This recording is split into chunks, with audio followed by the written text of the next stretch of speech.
Amser I bori trwy'r papurau ac yma I wneud ar rhan chi, neb llain, a Malcolm Allen, Shelley Rees a Daniel Glyn! O, Dan yn darllen y busnes. Beth sy'n ti ôl yna, unrhyw beth? O, Dow Jones, fan I gael, 3 points. Mae e wyneb yn weired y ti. Ydy. 5.7 ar y Dow Jones, gwerthwch. O, yn union. Reit te, croeso at ni, pawb yn iawn. Ie. Nawr ni ddechrau gyda ti, Shelley, yn The People, fi'n meddwl. Ie, dwi'n meddwl. Dwi wedi dewis gwobrau yr Papurau'r Sebon oedd neithwr yn Llundain, wrth gwrs.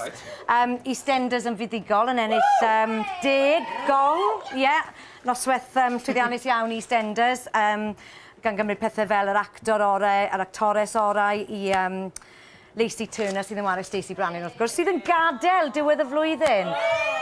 Stacey arall. Stacey, o ie, gorau. nes I am na. Ond na, dwi'n meddwl bod EastEnders wedi gwneud mor dda, achos y rhaglen fyw wnaethon nhw pan o'n nhw'n dathlu I pen blwydd. So falle blwyddyn nesaf mae pori geithio. Mae'n anodd wneud rhaglen fyw, yndi? Beth sy'n nesaf? Pawb di gwisgo'n neis, fyd? Pawb di gwisgo'n ffantastig. Hon yn edrych yn ffantastig. Pwy yw hi ta? Catherine Kelly sydd yn ware Becky tu ôl y bar yn cori. Yn edrych yn ffantastig. A hi, wel, dwi wrth y modd yr actores yma. Byddwn ni wedi licio gweld hi, actually, yn ennill yr actores orau, achos mae jyst yn ffantastig y ffordd mae chymeriad hi'n datblygu drwy'r a mae'r un asiant gyda ni. So mae'n rhaid I fi gefnogi. Ond, na, mae'n briliant. Da, wan, Sian. Max, ti yn fan enfawr o Papurau'r Sebon yn dweud? Fedra fi mistal llonydd am 5 munud, ti'n gwybod yna? Na, fedra fi siarad fel pobl yn EastEnders yn Saesneg. Oed? Dim byd O, arall. Malcolm! Na. Dych yn trio. Nech chi'n deall fi ni. Ti ddim yn gwylio Papurau'r Sebon? Na. Dan? Pobl Ie! Ond y bwysau.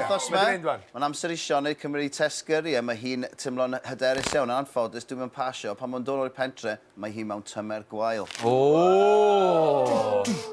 Na, dongle! Dongle, dy pobl y cwm. Ydyn ni wedi clirio hwnna? Ydyn ni'n cael canu hwnna?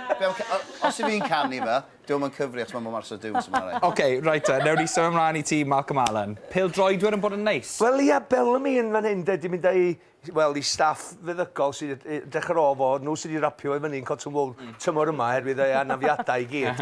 Ac wrth gwrs hefyd, ond yna 7 yn nhw wedi mynd, o na 9 I fod, ond na John Tosiak a John Arnarisa ddim troi fyny i'r parti. Ond, chwarae teg iddo, da ni'n gwybod mae Craig Bellamy yn cael, wel, pobl yn siarad yn wal amdano mewn y papura. Ac dwi'n gwybod fedrith o greu ffrau a ben ei hun mewn lift. Mae o'n gymeriad fel yna. Ond chwarae teg, di mynd â pob allan ac pryd o ginio iddyn nhw. Chwarae teg, da iawn Craig Bellamy.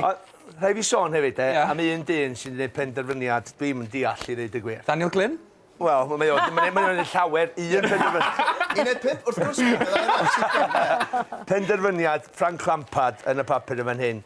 I beidio mynd I chwarae neu orffan I yrfa drosodd yn Ewrop efo'i bêl-droed efo un o'r tîmau mawr, tyfo'r cewri arwydd mae'n chwaraewr da iawn. Mae di, wel, cytuno I aros arwydd, mae'n mynd allan efo'r ddynas Christine wan dydi. O'r wan! Ia, na chdi. A mae wedi penderfynu, dio ddim eisiau mynd oherwydd mae o, wrth gwrs, yn meddwl amdani hi o ddifri, ond dwi'n dall sut mae Frank yn medru rhoi cariad o flaen pêl-droed. Ie. Yn union. Pêl-droed gyntaf merched wedyn. Bob tro. Wel, edrych ar Christine fan hyn, ella bod yn gwneud penderfyniad cywir. Falle. Felly, ie, ti'n fan o pêl-droed, Shelley? Na, gwo. A wedi gweud ni, licen ni weld Caerdydd yn ennill heddi. Ie! Bydde fe'n gret. Diolch yn fawr iawn. Reit, a hefyd, mae'n y stori rhywle, nes I ddarllen, Tefes di prynu teledu, 42 modfedd, plasmas, I bawb yn Man City. Chwarae teg iddo fo, de. I be? Pam? Just I ddweud diolch am y tymor. Dwi'n meddwl na arian yn ei bocad ar y diwrnod oedd ganddo fo. Dwi'n byd iddyn nhw'r arian mawr mae'r chwaraewyr dyddiau. A Dan, ti'n gorffen gyda stori am y boi arall o'r enw Rhydian? Y boi arall o'r enw Rhydian, Rhydian 2. Pwy yw'r papur yma, The Mail, maen nhw fel arfer ar flaen y gad. Nawr oedden ni'n gwybod y stori, yn syml iawn, mae Rhydian wedi penderfynu dympio Psycho, sef neu gariad ond label recordiau Simon Cowell.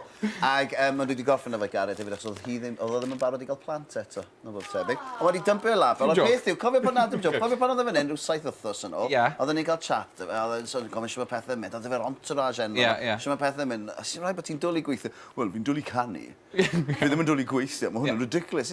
Ti'n gwybod o ti sy'n talu am yr entourage, me gyd? Ie. Nethon ni just weindio fi ffynnu. Dos y ti adal ti'n angen y bobl yma, beth sy'n di digwydd? O'n i'n gwybod y stori.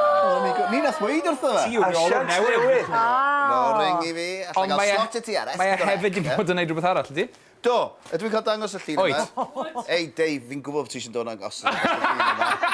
Dyma llun i hyrwyddo ymwybyddiaeth yn prostate cancer mae Rhydian di tynnu ddillad off. Gret, na i wneud, fi eisiau hyrwyddo fe hefyd, siwr fel yna. Drychwch, ti'n gofio, o'n i'n meddwl, rhywun di dwy'n ynghlorffi tro diwethaf ni fan hyn. Dyma lle ma fe, Rhydian sy'n ei dwy'n o. Felly fyna, mae yna croes fyna, jyst rhaid bod chi'n gwybod beth sy'n tu ôl i fyna. Dyna'r Factor X. Dyna'r Factor X, Right, ie. ar y nod yn yna, diolch yn fawr am i tri yma, mwy gan Mag, Shelley a Danes mlaen!